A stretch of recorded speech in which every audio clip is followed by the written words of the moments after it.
ঘূর্ণিঝড় রেমালের কারণে এই খুরিয়াখালী গ্রামের ঠিক পূর্বে বলেশ্বর নদী, পশ্চিমে ভোলা নদী, এই নদীর সংযোগ যে নদীটি রয়েছে তার পাশে যে দুর্বল বাঁধটি ছিল সেটি ভেঙে এই খুরিয়াখালী যে প্রাথমিক বিদ্যালয় রয়েছে তার পাশ থেকে কী পরিমাণ স্রোত প্রবাহিত হচ্ছে এবং এই স্রোতের কারণে এলাকা প্লাবিত হতে পারে। এখানে দেখছেন যে একটি বাঁধ ছিল, সেই বাঁধ ভেঙে পানি কিভাবে ঢুকছে।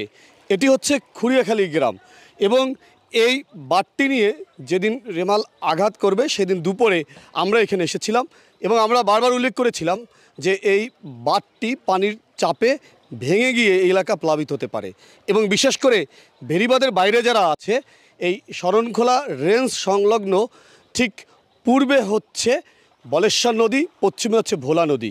এই নদীর সংযোগ যে খালটি রয়েছে, আগে উল্লেখ করেছে এটি খাল নেই, এখন এটা নদী।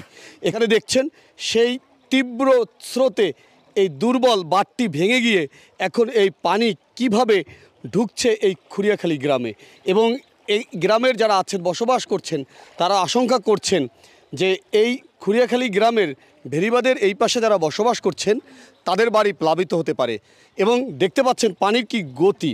এতে করে তাদের যে মৎস্য ঘের রয়েছে, তাদের বসত বাড়ি রয়েছে, তাদের গৃহপালিত যে সকল প্রাণী রয়েছে সেগুলো মারাত্মকভাবে ক্ষতি হতে পারে। এখানে দেখতে পাচ্ছেন এবং কিছুক্ষণ আগে বাগেরহাট 4 আসনে মাননীয় সংসদ সদস্য এইচ.এম. বদিউজ্জামান সোহাগ, বাগেরহাট জেলার জেলা প্রশাসক মহোদয়, বাগেরহাট জেলার পুলিশ সুপার মহোদয় তারা কিন্তু এই জায়গাটি পরিদর্শন করেছে এবং এই স্রোতের কারণে এলাকা প্লাবিত হতে পারে বলে আশঙ্কা করছেন। আমরা সেই সম্পর্কে একটু জানতে চাই। প্রথমে আপনার নাম?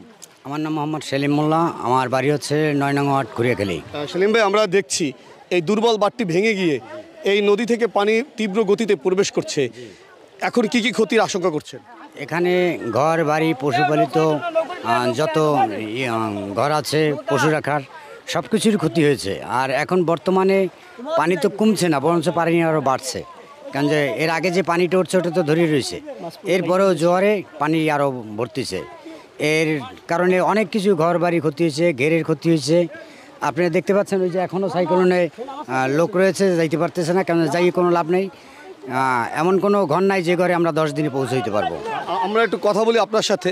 আমরা দেখছি যে এই খুরিয়াখালী যে প্রাথমিক বিদ্যালয় রয়েছে তার পাশ থেকে যেভাবে এই বাঁধ ভেঙে পানি প্রবাহিত হচ্ছে, এখন আপনারা কি কি ক্ষতির আশঙ্কা করছেন? এখন তো এই যে এই জালাল মোল্লার লিস 2-3টা তলাইয়া মাছ যত আনলে প্রচুর পরিমাণ মাছগুলো সব বাইরেই গেছে। তারপরে এই অনেক হাঁস মুরগি ঘর কত পাক শাক করতে পারে না, এভাবে অনেক টাকার মাছ আনলে মাছ এখন এই 9 লাখ টাকার মাছ আনলে। তাই আপনার সাথে কথা বলি। আমরা দেখছি খুরিয়াখালী প্রাথমিক বিদ্যালয়ের পাশে এই বাঁধ ভেঙে এই নদীর পানি যেভাবে তীব্রভাবে ঢুকছে, এতে করে আপনাদের ঘর বাড়ি মাছের ঘের সহ অনেক গৃহপালিত যে প্রাণী রয়েছে সেগুলো ক্ষতি হতে পারে কিনা? ধন্যবাদ সুজন ভাই। যত দুর্যোগ হয়েছে আপনার চ্যানেলের মাধ্যমে আপনি লাগাতারভাবে আমাদের যতটা দুর্যোগ হয়েছে আপনি দেখানোর চেষ্টা করেছেন, আমাদের পিছিয়ে আপনার চ্যানেলের মাধ্যমে দেখানো অনেক চেষ্টা করছেন বা দেখাইতেছেন। আপনাকেও ধন্যবাদ এবং আপনার চ্যানেলকেও ধন্যবাদ। আজকের এই বেরিবাঁধটা আপনি যেদিনকার সিডরের এই বন্যার আগে আসছেন, আসার আগে বেরিবাঁধটা অনেক ভালো মোটামুটি ছিল, কিন্তু এখন ছুটে যে মানুষের বিভিন্ন ধরনের ক্ষতি হয়েছে এবং আমাদের বর্তমান আওয়ামী লীগের সেক্রেটারি, ওয়ার্ড সেক্রেটারির আপনার প্রায় 9 লক্ষ টাকার ঘের তলাই মাছ সব বাইরে গেছে এবং মানুষ প্রচণ্ড পরিমাণ ক্ষতি হয়েছে, যা আপনার চ্যানেলের মাধ্যমে আমরা দেখাতে যাব। এখনই আপনি দেখতে পারবেন। এখন কি চাচ্ছেন? আমরা মানুষের একটু এই মানুষ জানি সচ্ছলভাবে থাকতে পারে সেই সহযোগিতা। কি বেরিবাঁধ নির্মাণ চাচ্ছেন? বেরিবাঁধের নির্মাণ অবশ্যই চাচ্ছি, যেন মানুষের ক্ষতি না হয়। কিছুক্ষণ আগে বাগেরহাট 4 আসনের মাননীয় সংসদ সদস্য এইচ.এম. বদিউজ্জামান তিনি এলাকায় এসেছেন এবং তিনি এলাকার মানুষের জন্য কাজ করছেন এবং তিনি আশ্বস্ত করেছেন এই বাঁধটি নির্মাণ করে এলাকার মানুষ যেন শান্তিতে থাকতে পারে।